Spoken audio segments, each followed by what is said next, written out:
পানীয় জলের দাবিতে পথ অবরোধ করে বিক্ষোভ দেখালেন এলাকাবাসীরা। বুধবার ঘটনাটি ঘটেছে গাজল থানার কাজীপাড়া মোড় এলাকায়। এদিন গাজলে বালুরঘাট 512 নম্বর জাতীয় সড়ক অবরোধ করে বিক্ষোভ দেখায় স্থানীয় মহিলারা। তাদের দাবি, দীর্ঘদিন ধরে কাজীপাড়া এলাকায় পানীয় জলের উৎস সাবমার্সিবল পাম্প বিকল, বিভিন্ন জায়গায় জানিয়েও কোনো কাজ হয়নি বলে অভিযোগ। বাধ্য হয়ে এই দিন রাস্তা অবরোধ করে বিক্ষোভ দেখান তারা। খবর পেয়ে ঘটনাস্থলে ছুটে আসে গাজল থানার পুলিশ। অবশেষে পুলিশি আশ্বাসে পথ অবরোধ উঠে যায়। পানীয় জলের সমস্যা দ্রুত সমাধান করা না হলে তারা বৃহত্তর আন্দোলন নামবেন বলে এদিন হুঁশিয়ারি দিয়েছেন।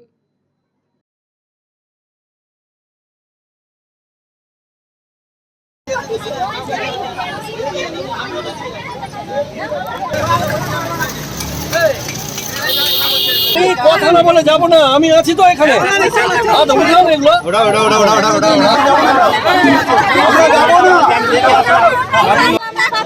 কবে থেকে জল পাচ্ছেন না?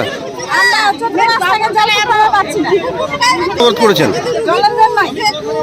কি চাইছেন এখন? আচ্ছা, কি জন্য পথ অবরোধ করেছেন?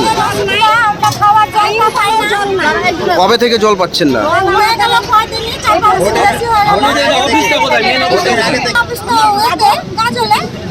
এখন কি চাইছেন আপনারা? কি চাই?